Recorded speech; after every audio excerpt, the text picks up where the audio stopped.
la lucha de clases ya no existe, que es un discurso pasado, que el marxismo y la lucha de clases ya no son nada el día de hoy. Bueno, yo pregunto, ¿qué significa que un gobierno lance una política para privatizar el sector energético? Eso, lo que hay de fondo es una política que va implementada para beneficiar a un puñado de capitalistas a costa de explotar a miles y cientos de trabajadores. Eso, compañeros, es lucha de clases, ¿sí? ¿Qué significa atacar Cananea? Lo mismo, poner una industria tan importante como es la industria minera al servicio de un puñado de capitalistas a costa de explotar a los trabajadores. Eso, señor, eso, compañeros, es lucha de clases, ¿sí? Y en última instancia, pues, la lucha de clases es a partir de donde se expresa todos los movimientos que estamos viendo el día de hoy, ¿no? Entonces decíamos, bueno, hay una crisis de sobreproducción, ¿no? ¿Qué es lo que está haciendo Estados Unidos para enfrentar esta crisis? ¿Cuál es una de las medidas fundamentales que está intentando Estados Unidos? Decía, Estados Unidos se basa en el consumo interno, a través de las importaciones de mercancías. México exportaba el 85% de sus mercancías a Estados Unidos. Ahora Estados Unidos lo que quiere es reducir su déficit comercial, es decir, reducir importaciones. Eso afecta directamente a México. Obviamente, México ve reducidas sus exportaciones hacia Estados Unidos y el hecho de que se reduzcan las exportaciones hacia Estados Unidos tiene un impacto directo en la producción. Evidentemente, al ya no haber exportación, la producción se va a reducir y eso trae como consecuencias más desempleo. Entonces, ¿estamos hablando de una recuperación del 5% en Estados Unidos? Sí. ¿Pero a costa de qué? De mayor explotación, mayor desempleo, salarios de miseria. A costa de eso, en términos macroeconómicos, podemos hablar de una recuperación, ¿sí? Pero eso no quiere decir que el equilibrio económico se haya recuperado, para nada, sino todo lo contrario, ¿no? Entonces, estamos en una contradicción brutal del sistema capitalista. Por un lado, la burguesía, con sus peleles en el gobierno, como Felipe Calderón aquí, impulsando políticas en contra de los trabajadores, porque no tienen otra salida. La burguesía está ahogada. Ella, para poder existir, necesita implementar este tipo de contrarreforma. Tenemos eso por un lado.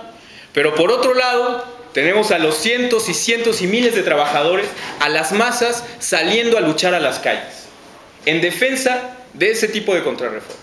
Lo hemos visto. Hoy tenemos una lucha incansable de los compañeros del Sindicato Mexicano de Electricistas, una lucha que duró años en Cananea, en Taxco también y en otras minas. Una lucha que lleva desde el 2006 por la defensa de un fraude electoral. Entonces, la burguesía no ha caminado sobre blandito. Se ha topado todos los días con la resistencia de la clase trabajadora que está dispuesta a luchar. Y lo ha demostrado. Una y otra vez la clase trabajadora ha demostrado que está dispuesta a salir a las calles a luchar, ¿sí? Entonces, ¿eso qué es lo que provoca? Una tremenda inestabilidad en el régimen. Tenemos un régimen totalmente débil e inestable.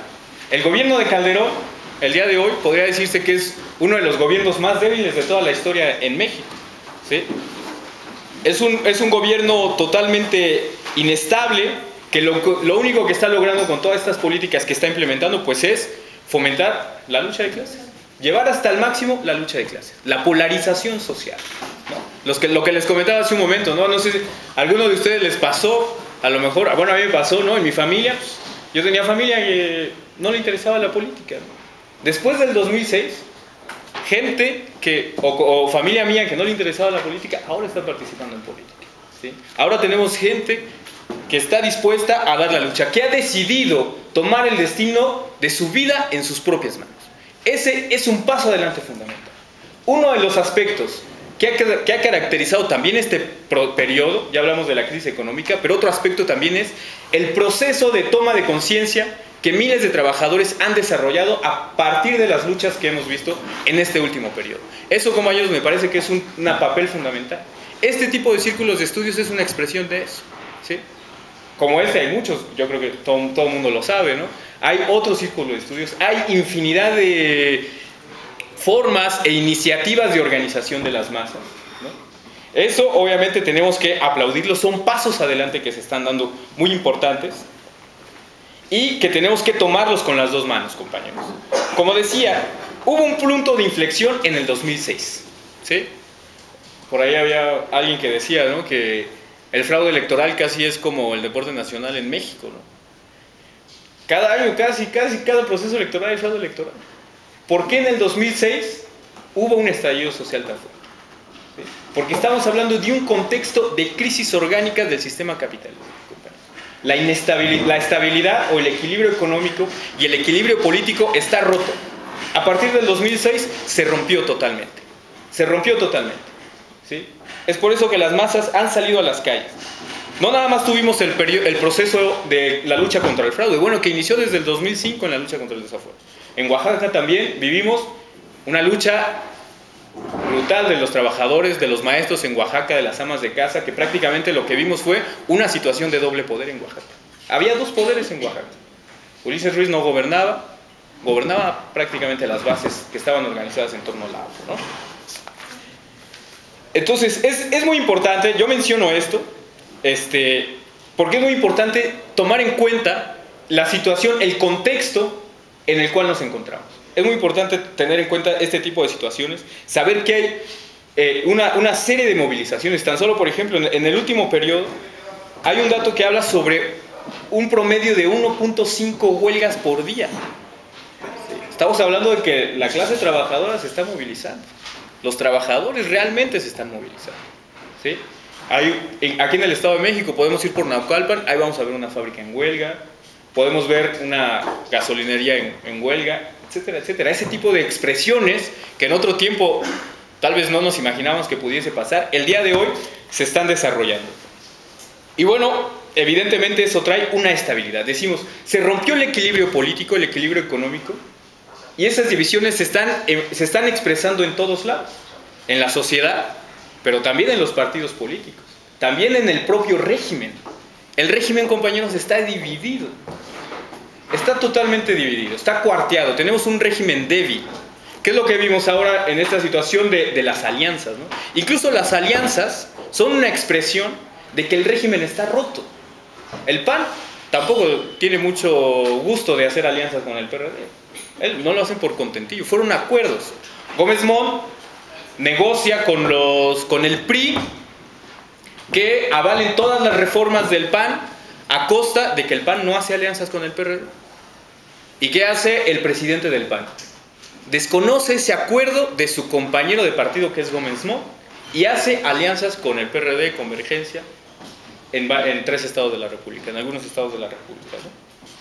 Eso es una expresión de que el propio PAN está totalmente roto. El régimen está partido también, compañeros. Hay una división a lo interna del régimen. El PAN, en las elecciones intermedias, prácticamente cavó su tumba electoral. En las elecciones el PAN no figuró. Ha sido el gran perdedor de las elecciones internas que se han desarrollado. ¿Sí? Entonces, tenemos un régimen totalmente débil, totalmente dividido. Sin embargo, y también eso hay que decirlo muy claramente, ha podido llevar hacia adelante alguna de sus políticas. ¿Sí? A pesar de que el régimen está caído, llevó hacia adelante la adquisición de luz y fuerza del ciudadano. La última palabra no está dicha, por supuesto, y eso todos lo sabemos, pero pudo hacerlo. Pudo tomar Cananea, etcétera, etcétera. Es decir, como que se ponen muy envalentonados, se sienten muy dominadores de la situación, pero esto es mediático, compañero. ¿Sí?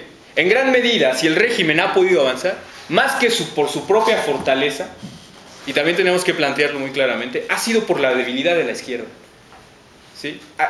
Decía Hegel, un filósofo alemán, ¿no?, muy famoso, la naturaleza no conoce el vacío. Es decir, ante el vacío que puede generar la izquierda, ese vacío no se va a mantener, ese vacío se va a ocupar por algo. La naturaleza no conoce el vacío. Si la izquierda genera un vacío, ese vacío lo va a aprovechar la derecha.